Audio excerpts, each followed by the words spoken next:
teman-teman yang melakukan Allah, kenapa muncul kemudian sikap banyak orang menganggap bahwa kerjanya itu dia bisa suka-suka dalam kerjanya. Itu karena satu hal sebenarnya. Karena gagal memahami bahwa kerja itu bagian dari ibadah. Kenapa? Karena ibadah itu terbagi dua. Ada ibadah yang disebut ibadah mahdhah, ibadah murni. Ada ibadah yang ghair mahdhah, yang tidak murni. Ibadah murni seperti sholat, zakat, haji, itu ibadah murni. Zikir pagi, sore, tahajud, itu ibadah murni.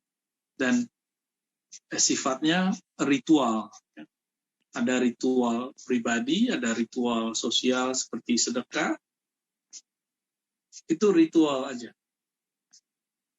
Namun, ada yang disebut ibadah ghair mahdhah, ibadah yang tidak murni, dia bercampur dengan aktivitas-aktivitas kita keduniaan. Namun, jika keruhanian kita tetap terkoneksi dengan sang pemilik alam semesta, maka akan tetap dipandang beribadah. Lalu ibadah itu apa sebenarnya? Coba diperhatikan kamu ya nanti surat ke-20 akan dirinya Sayyidina Musa. Apa kata Allah tabaraka wa ta'ala? Wahai Musa, innani ana Allah, sesungguhnya aku adalah Allah. La ilaha illa, tidak ada yang berhak disembah kecuali aku. Tiada yang berhak disembah, la ilaha, tiada Tuhan kecuali aku. Fa'budni, maka sembahlah aku, wa aqimis salata li dzikri, dan dirikanlah salat untuk mengingat. Apa maksud dari ayat itu? Ayat itu ingin memberikan kita semacam pengetahuan bahwa ibadah fa'budni, sembahlah aku, itu adalah puncak dari pengetahuan bertuhan. Orang kalau mengenal Tuhan, mengenal Allah, ya kita boleh menyebut Allah itu Tuhan, ya. Yang melarang itu berarti nggak ngerti bahasa, ya, nggak ngerti terjemahan bahasa dengan baik, walaupun dia tamatan luar negeri, ya, karena dia mungkin nggak pernah belajar bahasa Indonesia yang baik. Jadi kita boleh menyebut Allah sebagai Tuhan, ya. Karena ilah bahasa Arab itu artinya Tuhan, Rob juga artinya Tuhan dengan pemaknaan khusus yang berbeda. Allah Subhanahu wa Ta'ala mengenalkan dirinya sebagai Tuhan, bahwa yang berhak disembah, yang berhak dicintai, yang berhak dituju itu hanya Dia. Setelah Allah mengenalkan dirinya kepada Musa, Nabi Musa alaihissalam, baru kemudian ada action setelah mengenal, yaitu fa'budni, maka sembahlah aku. Dan dibedakan di situ, sembahlah aku ini secara umum. Fa'budni, ya ini kita kalau terjemahkan surat Thaha ayat 20 itu, maka menjadilah kamu sebagai hambaku, menjadi abdiku. Lalu baru wa'aqimis salata li dzikri, dirikan salat untuk mengingatku. Jadi ada dua hal di situ, ada ibadah yang secara umum, yaitu rasa diri kita sebagai abdinya Allah, sebagai orang yang mengabdi kepadanya. Dan yang kedua, ibadah ritual. Ibadah ritual seperti sholat itu untuk mengenangnya. Aqimis salata li dzikri, dirikan sholat untuk mengingatku. Berarti ada ibadah yang tidak disebut sholat. Ibadah yang bukan sholat itu, itulah ubudiyah, penghambaan diri. Maka di saat saya, misalnya, kalau saya kan kerjaannya ngajar di kampus. Ketika saya kemudian menganggap ini bagian dari menunaikan ilmu-ilmu yang Allah titipkan, maka kalau menunaikan, mengamanah, mencampaikan amanah, ya saya juga harus jujur. Ya. Saya nggak boleh plagiarisme, ya. Nggak boleh copy paste dari orang. Ini contoh. Kalau Bapak saudara kerja di bea cukai, ya tidak mungkin melaporkan yang tidak dikerjakan atau melaporkan sesuatu tidak sesuai dengan apa yang terjadi, ya, dan segala macamnya. Jika memandang pekerjaan itu sebagai ibadah, kita kerja untuk apa? Bukankah kita kerja untuk memberi nafkah diri kita sendiri dan keluarga? Bukankah itu sebuah ibadah? Ibadah ke siapa? Ibadah itu kan artinya memperbudak diri kita. Apa kita memperbudak diri untuk gaji? Saya yakin bahwa Bapak, Saudara tidak seperti itu. Apakah karena ingin menyembah, memperbudak diri karena cinta kepada istri dan pasangan dan anak? Tentu tidak juga. Sangat rendah sekali gitu ya. Maka Nabi SAW mengatakan, ta'isa abdud dinar. Sungguh lelah orang-orang yang hamba dinar. Hamba fulus, ya, hamba duit. Lelah, hatinya lelah. Kita kalau mikirin duit aja, itu capek, walaupun gaji kita naik terus. Karena di luar sana ada orang yang punya rezeki yang lain daripada kita. Nyesek kalau ada beda cuma 1 juta, nyesek. Beda 500.000, nyesek. Beda dia dapat tunjangan, nggak dapat tunjangan, nyesek. Ada yang naik jabatan, nyesek.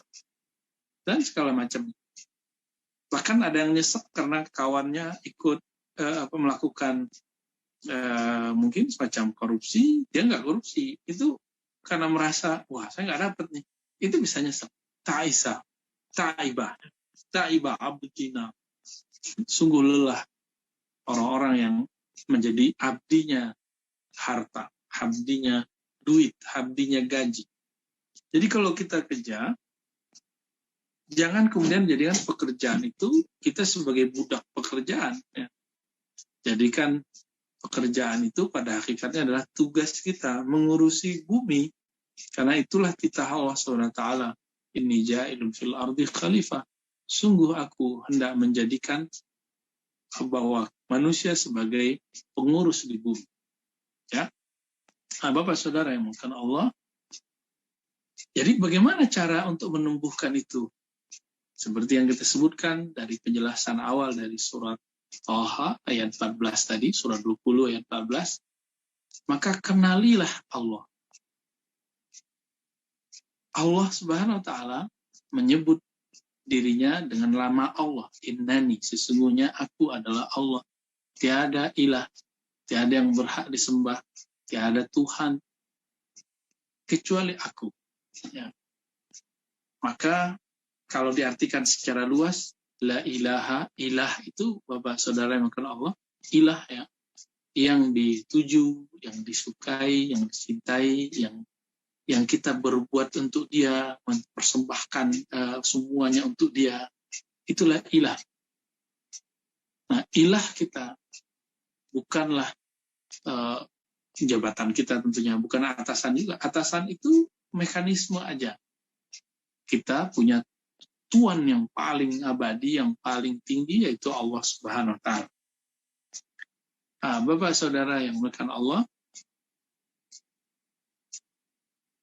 manusia karena mempunyai sisi zahir, sebagaimana disebutkan dalam surat Shad, ada sisi zahir, ya, sisi yang disebut basyariyah, ya, mulai dari ayat 79, 80 dan selanjutnya, itu menyebutkan tentang kedua sisi manusia, sisi basyariyah, manusia ini basyar, fisik, ada juga sisi ruhiyah. Ketika Allah telah jadikan manusia fisiknya, maka Allah tiupkan ruh.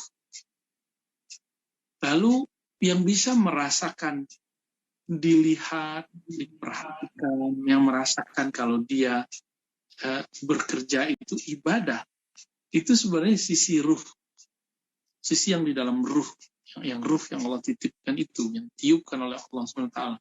Kalau fisik ini, dia butuh semacam perangkat-perangkat lahir. Contohnya, dulu ketika saya buat paspor, awal-awal tidak ada namanya CCTV.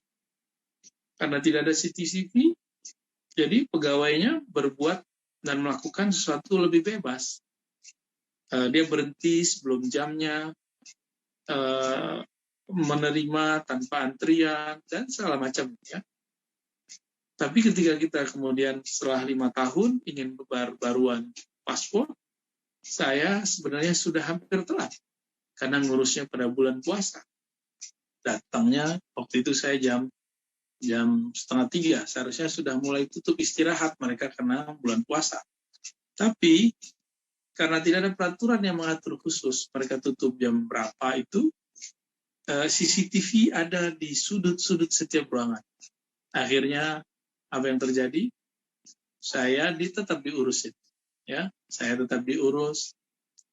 Kami sekeluarga jadilah paspor dan kita betul-betul dilayani dengan baik. Kenapa? Semua pegawai, semua karyawan itu dilihat dari CCTV. Ya. Nah, CCTV itu perangkat bahwa kita merasa diawasi. Dan Allah Subhanahu wa taala mengatakan, Wallahu ala kulli syai'in syahid. Ya. Ini ada di Al-Baqarah, ada di surah Al-Hasyr, ya. Ada di surah Al-Mujadilah, dan lain-lain. Sesungguhnya Allah terhadap segala sesuatu menyaksikan, memantau. CCTV-nya ada. Jadi Allah memantau, tapi Allah juga kirim. Yang dalam surat Qaf disebut, ma yalfizu min qaulin illa ladaihi raqibun atid. Tidaklah terlafazkan satu kata kecuali ada raqib, malaikat pengawas, dan atid, ya, malaikat yang juga mengawasi, tapi dalam dimensi mencatat yang buruk. Kalau raqib yang baik. Jadi Allah mengirim itu jadi sebagai sarana. Nah, malaikat ini teman-teman yang dimaksud Allah, makhluk apa dia? Kalau kita kenal malaikat, maka kita akan malu berbuat yang tidak senonoh. Malaikat itu makhluk cahaya, makhluk nuraninya, ya, makhluk cahaya. Jisimnya latif, jadi dia sebenarnya suatu zat yang halus, dan zat itu ada sesuatu yang mirip dengan diri kita. Malaikat itu tidak makan, tidak minum, ya, tidak tidur. Maka semakin orang mengurangi, mohon maaf ya, makannya, mengurangi tidurnya, mengurangi makannya dengan puasa, mengurangi tidurnya dengan tahajud, mengurangi kata-katanya kalau nggak penting kecuali sesuai dengan bidangnya. Ya. Jadi malaikat itu apa yang diperintahkan dari awal, dia hanya melakukan hal itu, dia nggak melakukan hal yang lain. Nggak tahu kalau di dunia kerja di Indonesia, kita SK-nya apa, bisa kerjanya apa, ya. Tapi intinya kalau malaikat, apa yang ditugaskan kepadanya, sampai nanti dia cuma itu, dan dia konsisten. Mau orang mengganggunya, menghujatnya, dia nggak ada urusan. Ini malaikat. Jadi makhluk yang sangat konsisten dan statis, ya. Maka malaikat itu tetap malaikat meskipun ketemu dengan para penggoda. Malaikat itu tetap malaikat, tetap suci, tidak tergoda, meskipun dihadang, misalnya kalau dikasih duit, ya, disogok itu kan nggak mau. Digoda oleh sesuatu yang dia lurus. Nah, imam kita namanya Imam Ghazali, itu untuk melahirkan, menumbuhkan sifat rasa bahwa kita dilihat, kita diawasi, maka beliau mengenalkan kepada kita, wahai murid, kata beliau, man anta, sebenarnya kamu siapa? Jika kamu kenal dirimu siapa, barulah kamu tahu dimensi malaikat. Kamu akan merasa ada CCTV cahaya yang selalu memperhatikan kamu. Namanya mungkar dan raqib dan atid. Maka beliau menyebutkan ada 4 karakter yang saya sering sebut. Ada karakter binatang ternak. Nah, ini kita nih, diri kita, ya. Ada karakter buas. Ini binatang buas. Ada karakter setan, ada karakter malaikat. Nah, ini mungkin perlu kita ulang di sini. Barangkali tidak semua mengikuti kajian saya yang di luar sana.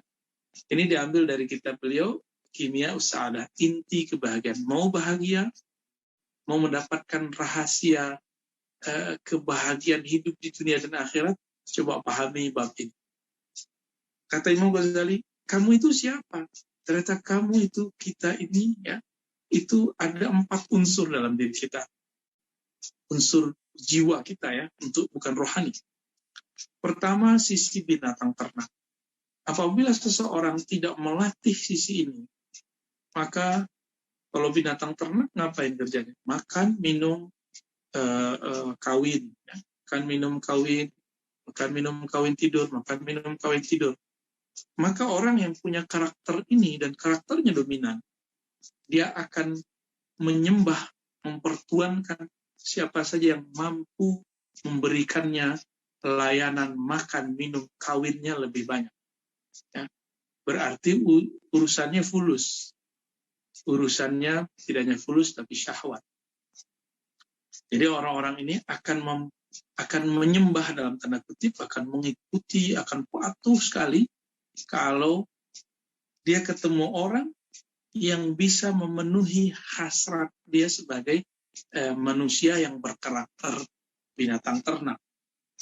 Yaitu yang bisa membuat dia enak makan, enak hidup, enak bisa jalan-jalan, ya, bisa memenuhi kebutuhan pasangan. Gitu. Jika itu ketemu orang yang begini, dia nggak akan melihat ini halal atau haram. Ya. Nah, ini harus dilatih. Latihannya cuma satu, puasa. Maka kita ini, Bapak, Ibu, Saudara yang Allah, coba walaupun nggak sanggup puasa Senin Kemis, puasa 3 hari lah dalam sebulan. Orang kalau berpuasa, dia akan merasa dalam dirinya ada yang memperhatikan. Itu sebabnya makanan yang halal di rumah dia nggak berani makan. Ya kan? Kita kalau puasa, yang halal aja kita nggak makan. Bahkan pasangan yang halal aja kita nggak sentuh. Apalagi nggak halal, kira-kira begitu. Itu ilustrasinya. Jadi ini harus dilatih, dan latihnya dengan mengurangi jatahnya. Di dalam agama kita ada namanya saum alias puasa. Ini latihan untuk melatih sisi kebinatang. Ini nggak boleh dihancurkan, teman-teman. Kita ini punya tubuh, kita butuh makan, minum, kawin, tidur, ngoceh-ngoceh gitu. Makanya kita ini suka ngobrol, suka nongkrong. Itu wajar tuh sisi kebinatangan kita sebenarnya. Coba lihatlah, ya buru, lihat ayam, ya suka berkomplot, makan, terus nggodek, kalau jantan ngodein betinanya, itu normal, ya sangat normal. Kambing makan, ya makan rumput, kemudian kalau ketemu lawan jenisnya dia mau kawin, begitulah. Nggak ada ubahnya.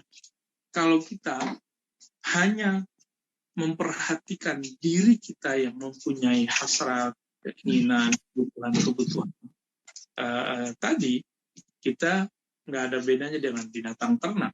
Itulah yang dikatakan dalam surah Al-A'raf, ulaika kal-an'am. Mereka itu seperti binatang ternak. Ya, binatang ternak. Binatang ternak makan, minum, kawin, tidur, makan, minum, kawin, tidur, makan, minum, kawin. Jadi hidup itu cuma begitu. Hidup cuma untuk cari makan. Ya. Kita bukan begitu. Manusia bukan hidup cari makan, tapi makan itu untuk hidup. Itu kita. Kita makan untuk hidup. Maka yang kita perhatikan adalah kualitas hidup, bukan kualitas makan.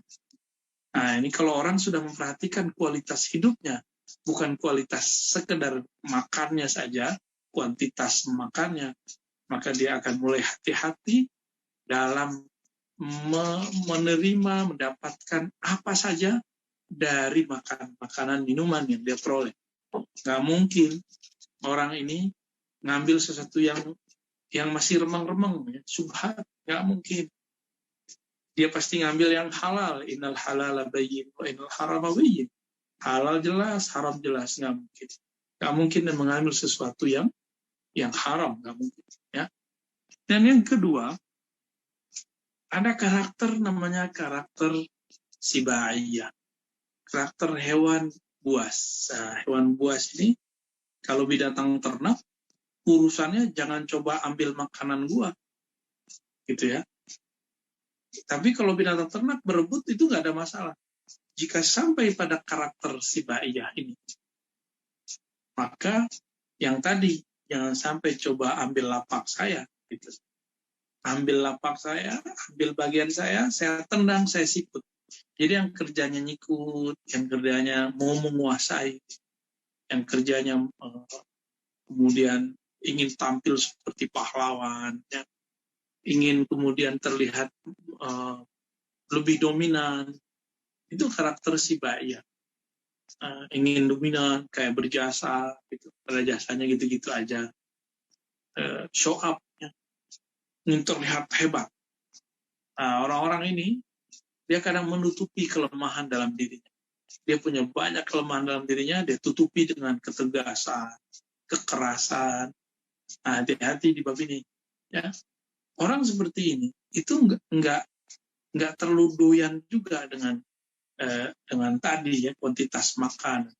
Tapi dia merasa punya harga dirinya dia pengen dihargai, pengen dihormati, kayak kira-kira begitu.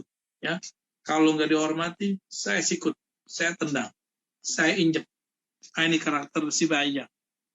Dia nggak mau ada orang yang menjadi saingan bagi dia. Karakter sibaiyah. Lalu ada karakter yang berbahaya, yaitu karakter lebih berbahaya dari pertama kedua, yaitu karakter syaitaniyah, iblisiyah. Karakter setan. Setan ini karakternya apa, Bapak Ibu, Saudara yang dimuliakan Allah? Karakter setan itu dia suka agak sedikit cerdas, ya. Dia cerdas, lalu menggunakan dalil, menggunakan bukti-bukti, hujah-hujah untuk eksistensi dirinya dan untuk membinasakan orang lain. Makanya orang-orang yang, mohon maaf ya, yang bisa manipulasi data, ya, kalau yang karakter pertama kedua itu nggak bisa. Ya, mereka kalau yang pertama yang penting kelihatan ada ujungnya duit, dikerja. Yang kedua yang penting jangan singgung dia kerja. Yang ketiga beda. Ini pinter sekali.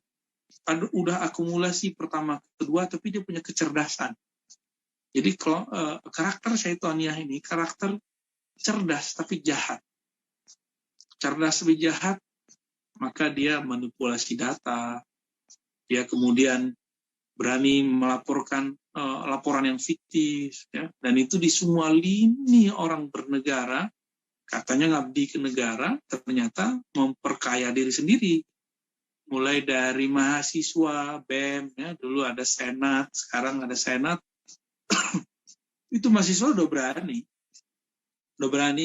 melaporkan dana ke kampus, dana yang tidak tertulis. Nanti kalau dia jadi pejabat, jadi wakil rakyat, dia menjadi karyawan, jadi pegawai, kita nggak tahu tuh. Dulu cuma dapat dana 1 juta, 2 juta di kampus, dia udah bisa tilep 200. Gimana kalau ada dananya lebih dari itu? Ini si setan ini. Yang penting ada, mohon maaf ya, laporan fiktif, dan itu Masya Allah itu sudah menjadi sistem di mana-mana. Ya. Udah kayak biasa. Itu sebabnya semakin kuat digitalisasi, seharusnya semakin lemah, semakin kecil kesempatan orang untuk memanipulasi data, seharusnya. Tapi faktanya ternyata tidak juga.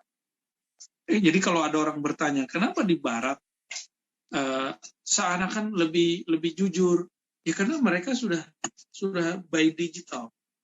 Semua laporan, semua apa itu sudah ada proses-proses yang lebih modern, sehingga kemampuan orang, kesempatan orang untuk memanipulasi itu tidak ada. Itu si setan, ya. Jadi dulu setan, iblis, moyangnya setan itu namanya Azazil, menjebloskan Nabi kita, Nabi Adam, itu dengan data-data, dengan dalil-dalil, dengan burhan-burhan, hujah-hujah, rasionalisasi. Apa kata Azazil? Adam, kamu itu dilarang mendekati pohon ini, karena khawatir nanti kalau kamu memakannya, nanti kamu jadi malaikat atau jadi makhluk yang sangat superior.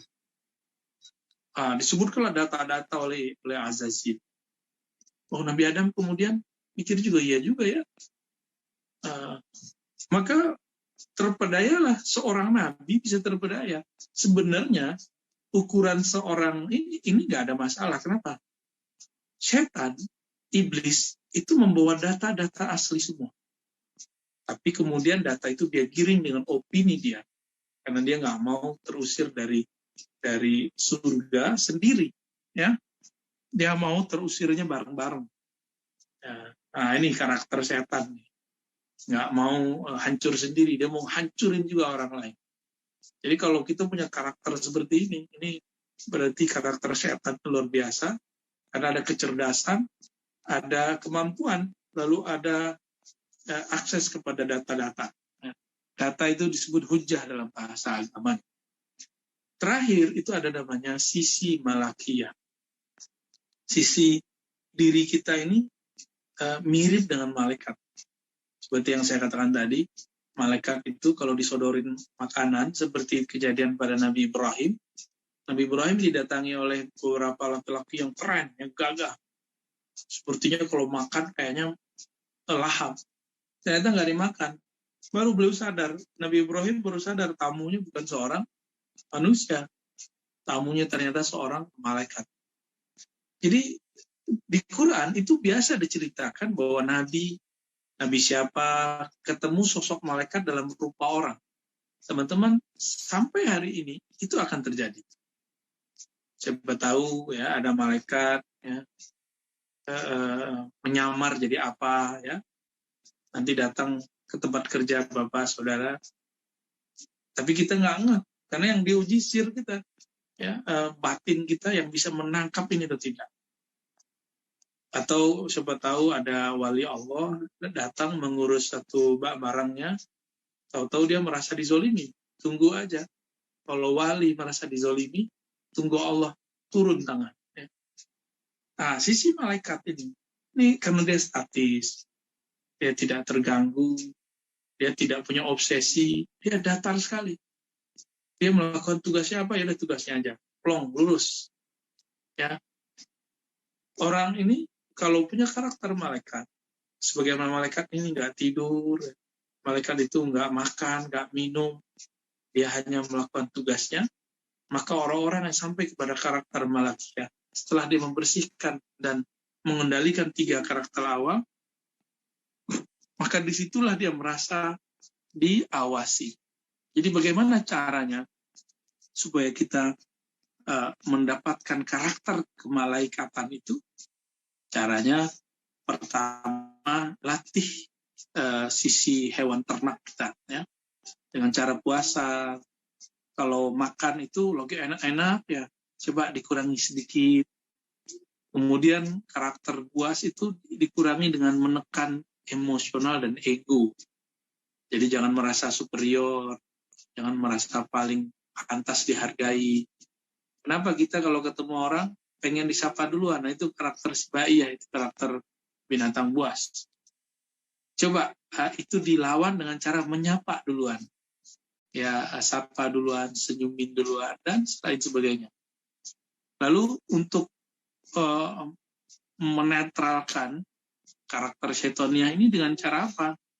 Dan kalau dia mengenal, dia mempunyai kecerdasan, maka caranya cuma satu, bisa dengan menambahkan pengetahuan kepadanya bahwa ada yang memperhatikannya, memberikan ancaman gitu ya dalam diri. Kalau nggak bisa juga ya dijadikan musuh, karena dalam Al-Quran dikatakan fattakhidhuhu aduwan, ambillah, jadikanlah syaitan itu sebagai musuh. Oke. Kalau ini sudah bisa diatur, maka orangnya akan mulai muncul nih sisi malaikatnya. Maka teman-teman nanti kalau jam 12 misalnya berangkat ke masjid. Ini sisi malaikat sebenarnya. Tidak hanya di masjid. Ketika bekerja mau bantu orang, meringankan orang lain. Nah, ini karakter malaikat sebenarnya. Lalu suka zikir. Malaikat ini zikirnya satu aja. Ada malaikat yang dari awal dicipta sampai akhir itu subhanallah. Ada yang malaikat yang bacanya subhanadzil izzati wal jabarut. Ada yang membacanya Allahu Akbar aja. Ada yang bacanya la ilaha illallah dan seterusnya. Jadi malaikat itu sukanya zikir. Maka kita yang ingin menumbuhkan karakter malakiyah, karakter malaikat itu sehingga merasa diperhatikan Allah, minimal kita mempunyai zikir-zikir yang rutin ya, pagi sore ya, maka perlu ada guru nanti yang memberikan bimbingan, misalnya cara baca berzikir pagi sore, ratibul hadar, ratibul atas dicontoh atau maksurat ya, maka nanti akan terlatih sisi malaikatnya. Coba karena malaikat itu tidak makan minum, kita kemudian melatih itu dengan puasa. Malaikat itu tidak tidur, maka coba kurangi tidurnya 1 jam sehari. Setengah jam lah ya, kalau nggak kuat 1 jam. Masa kita bisa nonton, bisa chatting berjam-jam, tapi kita tidak bisa chatting dengan Allah walaupun cuma 15 menit. Ya.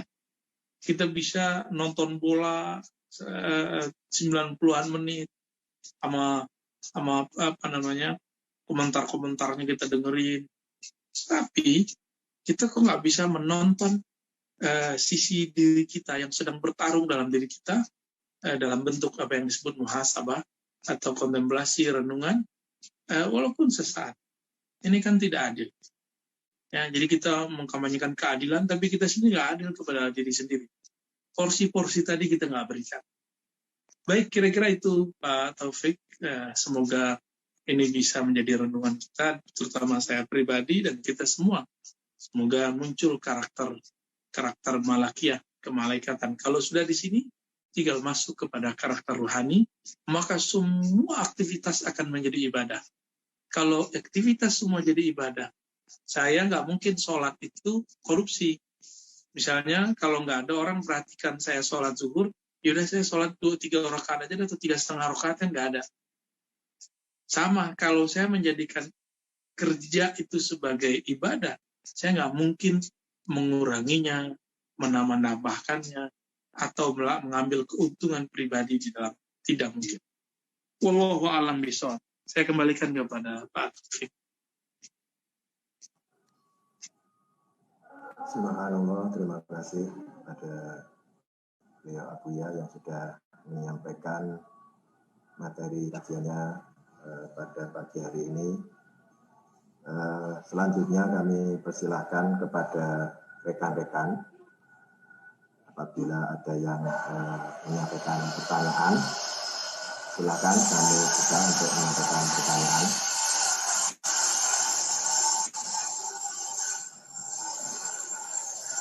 Silakan rekan-rekan semuanya.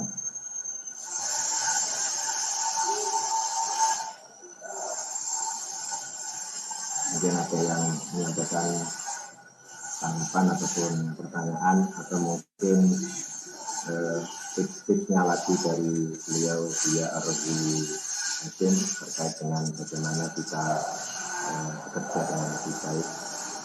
Silakan Pak Amaluddin.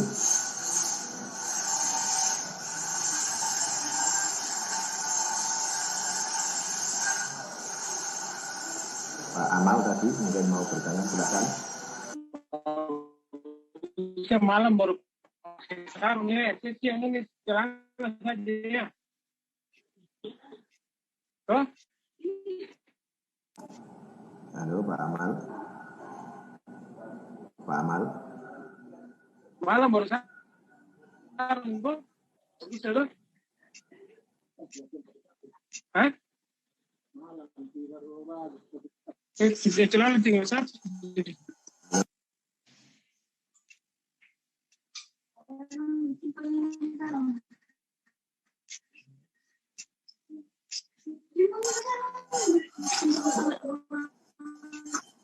Halo Pak Amaluddin.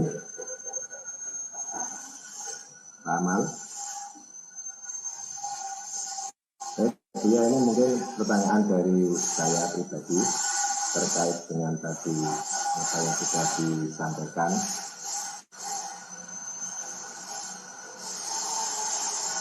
pertanyaan dari saya adalah ada sebuah hadis itu dari Rasulullah bahwa dalam tubuh kita manusia itu ada segumpal darah. Jika segumpal darah itu bagus, maka bagus pula seluruh tubuh kita. Apakah ini juga berpengaruh juga maksudnya dalam tabiat kita ataupun juga ekspresi kita dalam, termasuk dalam hal ini adalah cara kita bekerja gitu, dan bagaimana untuk bisa menjadikan segumpal darah itu baik gitu. Demikian pertanyaan kami. Oke, baik. Ada hadis, betul itu hadis riwayat Imam Bukhari, tentunya hadis yang sahih. Nabi mengatakan, ala inna fil jasadi mudghah. Ketahuilah bahwasanya di dalam diri manusia, dalam jasad manusia ada segumpal daging. Jika dia baik, maka semuanya baik. Jika dia rusak, semuanya rusak. Ada nggak kaitannya dengan dunia kerja? Tentu. Ya. Mudghah itu, kata Nabi, ala wahyal qalb. Itulah tempat yang disebut kolbu, jantung. Jantung kita itu memompakan darah. Darah itu adalah sumber aliran kehidupan. Jika darah kita bermasalah, maka bermasalahlah semua dalam tubuh ini. Jika darah ini baik, maka kita jadi baik semua. Maka orang-orang kedokteran barat, itu pengobatannya itu adalah pengobatan darah sebenarnya. Kalau orang hipertensi ada ya, atau kolesterol ada pengencernya, ya. Mereka tidak punya teknik seperti pijet, ya. Nggak ada teknik seperti bekam, itu nggak ada.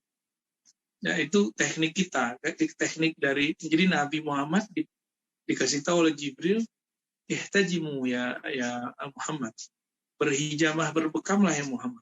Gitu. Itu teknik langit sebenarnya. Jadi yang nggak kebayang oleh orang, darah yang tadinya udah muter, udah kotor dalam badan kita, ini harus bukannya diencerkan, tapi harus dibuang. Harus dibuang. Nah, ini yang disebut dengan, dalam bahasa agama kita, disebut dengan takhalli ya, atau takhliyah. Takhliyah itu yaitu membersihkan sisi buruk. Nah, darah itu, cara bersihinnya kalau versi kedokteran Nabi itu dibuang yang buruknya, bukan malah diencerin atau dikasih minum obat ini tertentu. Nah, ini perbedaan cara, metodologi. Nah, sama kita apabila kita mempunyai masalah dalam diri, itu harus dikeluarkan, harus dibakar ya karakter buruknya. Dan itu caranya dengan puasa. Puasa itu adalah hijamahnya nafs, hijamahnya jiwa, bekamnya jiwa. Ya. Jadi kalau kita ini ada kecenderungan ke arah sana, ingin merusak diri kita dengan mengambil yang bukan hak, coba mulai latihan berpuasa. Nah, itu bisa membekam jiwa kita ya. Kalau sayatan atau apa istilahnya alat-alat bekam itu membersihkan darah, kalau ini membersihkan jiwa. Apalagi kaitannya darah tadi, dia akan sehat apabila makanan yang masuk, nutrisi yang masuk sesuai, tidak terlebihan glukosanya, tidak juga kurang gulanya, tidak berlebihan kandungan-kandungan ini dan itunya, jadi ada vitamin segala macam ya. Nggak boleh berlebihan. Orang kan lagi rame kemarin ya masalah vitamin C, sampai-sampai ada yang dokter yang, kan tidak semua dokter juga mengerti ya, pola-pola ini, mungkin dia lupa kali itu apa, setiap 2 jam minum vitamin gitu supaya imun kuat. Ini kan kemudian menyengsarakan organ yang lain yang namanya ginjal. Makanya orang-orang seperti ini minum apa tadi seperti vitamin yang banyak, tapi efek di badannya ada. Nah, ini tidak disebut takhliyah, tidak disebut membersihkan diri ya. Setelah kita membersihkan diri ada proses namanya tahliyah. Tahliyah ini memberikan nutrisi. Nah, nutrisinya harus pas. Nah, yang masuk ke dalam darah kita harus pas.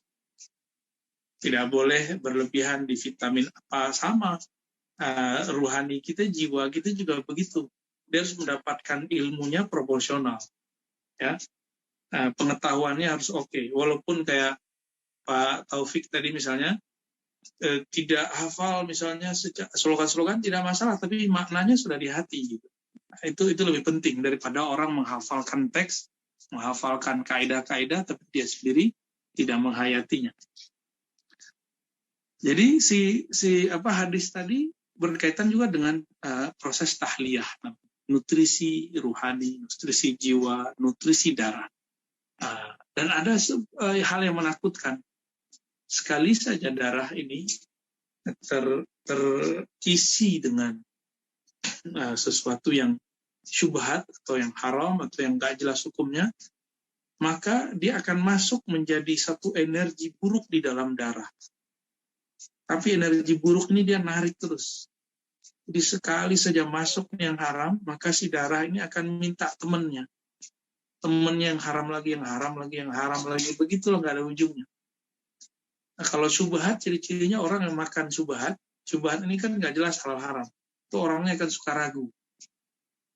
Jadi, kenapa nih Bapak, Saudara, ada teman kita gampang ragu, nggak konsisten, itu suka makan syubhat tuh. Hati-hati. Ya. Tapi kalau dia tegas, halal-halal, haram-haram, ini dia sudah menyelamatkan darahnya. Ya. Nah, berarti dia menyelamatkan jiwanya. Jadi hadis tadi bahwasannya dalam diri manusia ada segumpal darah, jika itu baik, semuanya baik, jika itu tidak baik, maka semuanya tidak baik, rusak. Itulah yang kita sebut dengan jantung, ya. Yang apabila dijaga benar, akan oke. Lucunya apa, teman-teman? Kalau dokter yang bilang, kamu latih jantung, jalan cepat, sehari 1 jam, itu jabanin kita lakuin. Tapi kok giliran guru kolbu mengajarkan, ayo zikir 1/2 jam sehari, bangun sebelum orang bangun, witir, tapi kita nggak dengerin. Ya. Kalau Allah mengatakan, ayo bangun, qumil laila illa qalila, wayang berselimut, bangunlah di tengah malam. Kok kita nggak bangun-bangun? Giliran dipanggil atasan, di luar jam kerja aja kita jawab. Ya. Berarti kita ini lebih patuh kepada manusia daripada patuh kepada Allah Subhanahu wa Ta'ala. Nah, ini tantangannya. Kalau darahnya oke, insya Allah bagus kesananya. Gitu Pak Taufik.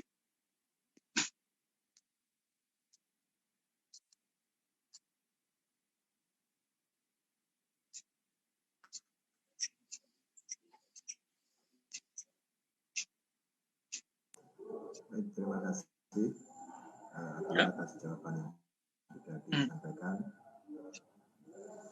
Ada teman-teman yang lain mungkin ada pertanyaan, kami persilahkan.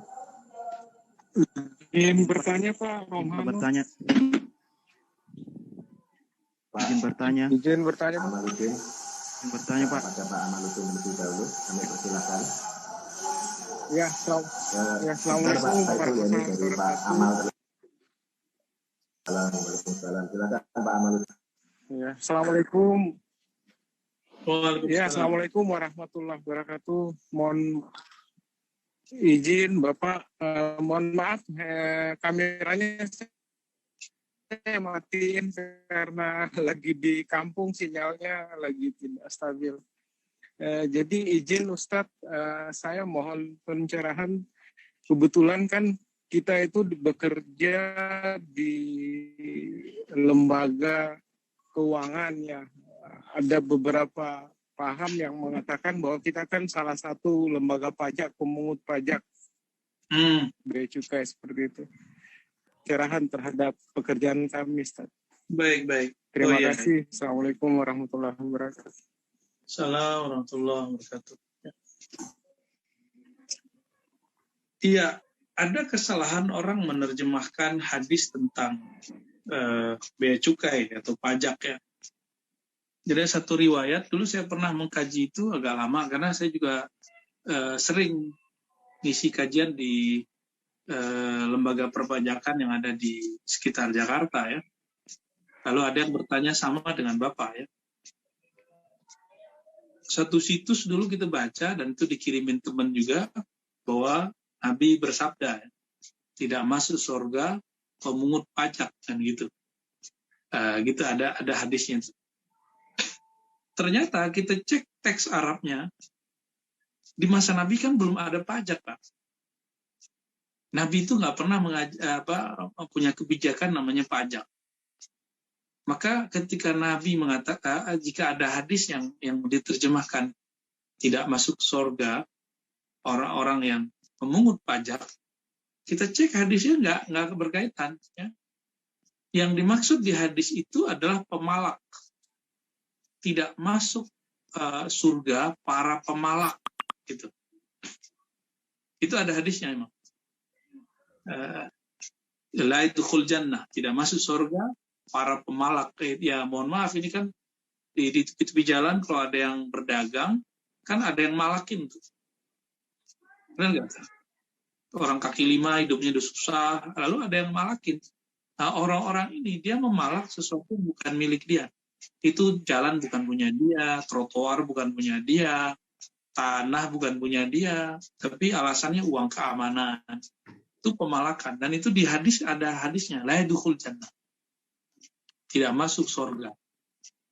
Tapi saya dapat kiriman dari kawan saya, bagaimana Ustadz, ini terjemahannya tidak masuk surga orang yang memungut pajak bea cukai.